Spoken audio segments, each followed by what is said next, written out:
C'est l'été. J'habite à 10 minutes de la plage en voiture. Donc, j'essaie d'aller à la plage le plus souvent possible. Au moins 2 ou 3 fois par semaine. Aujourd'hui, je vais te montrer ce qu'il y a dans mon sac de plage. Salut, bienvenue dans une nouvelle vidéo en français. Si tu es nouveau sur la chaîne, je m'appelle Elsa et je suis française. Sur Piece of French, je t'aide à apprendre le français, un peu comme si c'était une amie qui t'aidait à apprendre le français. Si tu as besoin, n'hésite pas à activer les sous-titres. Il y a des sous-titres en français et en anglais, mais si tu peux, je te conseille de les mettre en français. Et si tu veux, j'ai créé un quiz gratuit qui te permet d'évaluer ton niveau de français et de recevoir des conseils personnalisés en fonction de ton niveau.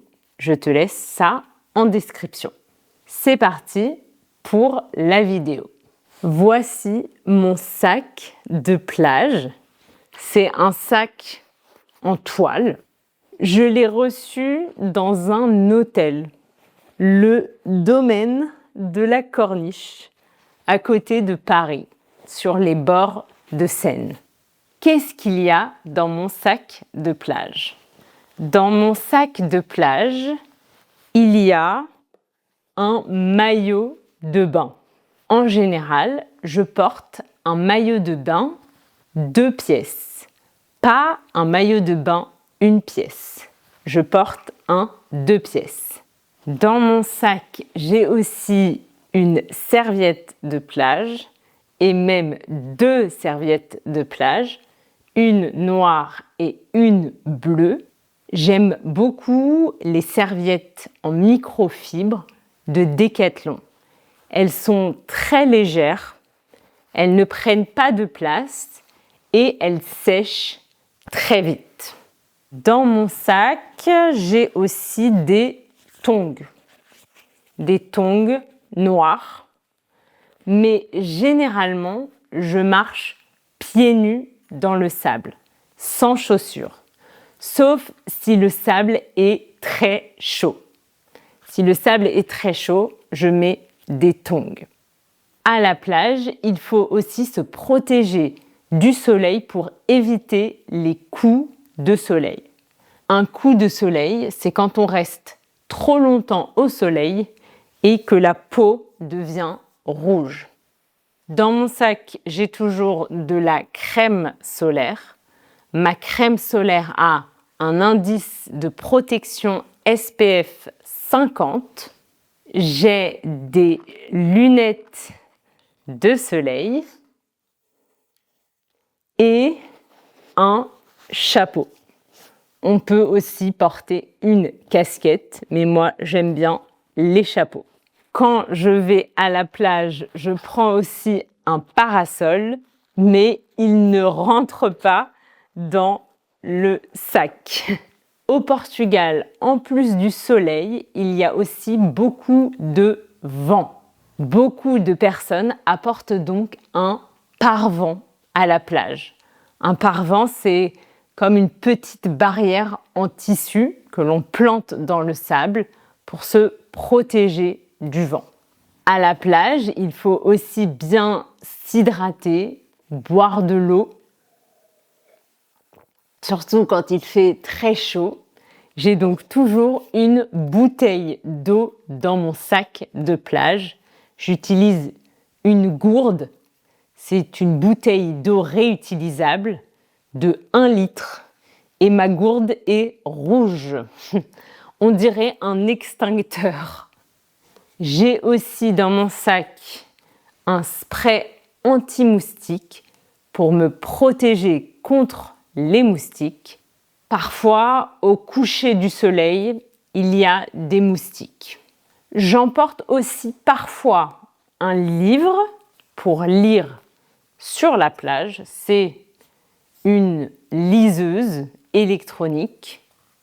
Je ne prends pas toujours mon livre, mais si je sais que je vais rester à la plage pendant plusieurs heures, j'aime bien prendre un livre. Quoi d'autre? Qu'est-ce que j'ai dans mon sac? J'ai des lunettes de natation. Des lunettes pour mettre la tête sous l'eau. Mais honnêtement, au Portugal, je les utilise rarement. L'océan Atlantique est souvent agité avec beaucoup de vagues, donc ce n'est pas très facile de nager. Mais je les prends au cas où. Dans mon sac, il y a aussi les clés de la maison et les clés de la voiture. J'ai aussi un sac en plastique pour ramasser les déchets que je trouve sur la plage. Par exemple, s'il y a des mégots de cigarettes ou des bouteilles en plastique, j'aime bien laisser la plage un peu plus propre. À la plage, en général, je ne prends pas mon téléphone portable. Quand je vais à la plage, j'essaie de déconnecter. J'aime donc laisser mon téléphone à la maison ou dans la voiture. Avant de continuer la vidéo, je voudrais te parler rapidement du cours French Foundations. Si tu aimes ce genre de vidéo en français lent, je pense que ce cours va vraiment te plaire. French Foundations, c'est un programme de 28 jours et chaque jour, tu reçois une nouvelle vidéo exclusive en français lent. Tu n'as plus besoin de te demander quoi regarder. Il te suffit de suivre le programme un jour après l'autre. Les vidéos sont sur des sujets variés. Par exemple, je te parle de mon meilleur voyage. Je te fais découvrir les plus beaux endroits de France. On joue à des jeux. Je t'emmène dans mon quotidien avec des vlogs et bien plus encore. L'objectif est simple, t'aider à créer une habitude d'écoute en français. Avec une vidéo par jour pendant 28 jours, tu prends confiance, tu comprends de plus en plus de français et tu construis des bases solides pour continuer à progresser ensuite. Les inscriptions ouvrent seulement quelques fois par an. Donc si elles sont fermées au moment où tu regardes cette vidéo, tu peux t'inscrire sur la liste d'attente et tu seras informé dès que les inscriptions ouvriront. Je te laisse toutes les informations sur le cours dans la description de cette vidéo. Et on continue avec la vidéo. Dans mon sac, il me reste une seule chose, une boîte avec de la nourriture. Dans cette boîte, il y a des fruits, une prune, une banane et des fruits secs. Il y a des noix de pécan, des dattes et des figues sèches. Souvent, après une baignade, on a faim, on a envie de manger. Donc, si je reste longtemps à la plage, pendant plusieurs heures, j'emporte quelque chose à manger. Par exemple, des fruits comme une pomme, une banane, de la pastèque et des fruits secs, des noix, des dattes, des figues, etc.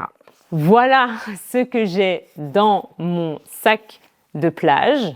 Il y a d'autres objets, d'autres choses qu'on peut emmener à la plage. Moi, je ne prends pas toujours ces autres objets, mais beaucoup de personnes les mettent dans leur sac de plage. Par exemple, on peut prendre un masque et un tuba. Un masque, c'est un peu comme des lunettes de natation, des lunettes d'eau pour voir sous l'eau. Et un tuba, ça sert pour respirer quand on a la tête sous l'eau. Si on est dans une mer avec de beaux fonds marins, on peut voir des poissons, des coraux, c'est très beau. Mais au Portugal, en tout cas là où j'habite, je ne trouve pas ça très utile. Il n'y a pas beaucoup de choses à voir sous l'eau. Mais si je vais dans une autre mer, par exemple dans la mer Méditerranée ou encore mieux dans les Caraïbes, alors oui, je prends un masque et un tuba. Dans les Caraïbes, il y a des îles françaises comme la Guadeloupe et la Martinique. Et là-bas, on peut voir des poissons magnifiques et on peut aussi voir des tortues de mer.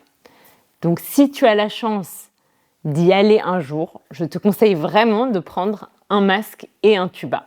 Moi, j'aime bien utiliser ce modèle de Décathlon qui permet de respirer par le nez. Je trouve ça plus confortable qu'un tuba classique. Parce qu'avec un tuba classique, on respire seulement par la bouche. Et avec ce masque, on peut respirer aussi par le nez. On peut aussi prendre des palmes et nager avec des palmes. Si on va à la plage avec des enfants, on prend souvent plus de choses. On prend des brassards pour les enfants. Les brassards se mettent autour des bras et ils aident les enfants qui ne savent pas encore nager. On peut aussi prendre une bouée pour aider les enfants à flotter dans l'eau. Il existe des bouées de toutes les formes, des bouées rondes, des bouées en forme de licorne, de flamant rose ou d'autres animaux. On peut aussi apporter des accessoires pour jouer dans le sable, comme un seau, une pelle, un râteau. Avec ces accessoires, les enfants peuvent construire un château de sable. Enfin, on peut apporter des jeux, un ballon, un frisbee, des raquettes de plage. Mais les jeux, ce n'est pas seulement pour les enfants. Les adultes aussi aiment beaucoup ça. Voilà, maintenant tu connais tout le vocabulaire essentiel pour parler de la plage en français. J'espère que cette vidéo t'a permis d'apprendre de nouveaux mots et de nouvelles expressions. Et toi, qu'est-ce que tu mets dans ton sac de plage? Est-ce que tu prends les mêmes choses que moi ou des choses complètement différentes? Dis-le-moi dans les commentaires, j'adore lire vos réponses. Si tu as regardé cette vidéo jusqu'au bout, mets-moi aussi cet emoji en commentaire. Si la vidéo t'a plu, n'oublie pas de mettre un petit j'aime et de t'abonner à la chaîne pour ne pas manquer les prochaines vidéos en français. Si tu apprécies mon travail et que tu souhaites soutenir Piece of French, tu peux aussi rejoindre la chaîne en tant que membre. De cette manière, tu m'aideras à continuer à créer des vidéos gratuites comme celle-ci. Un grand merci à tous les membres de la chaîne pour votre soutien. Et si tu as envie de continuer à apprendre le français avec moi, je te conseille d'aller regarder cette vidéo où je t'emmène découvrir la Corse, une magnifique île française avec des plages absolument incroyables. Merci d'avoir regardé cette vidéo et à très bientôt pour une nouvelle vidéo en français.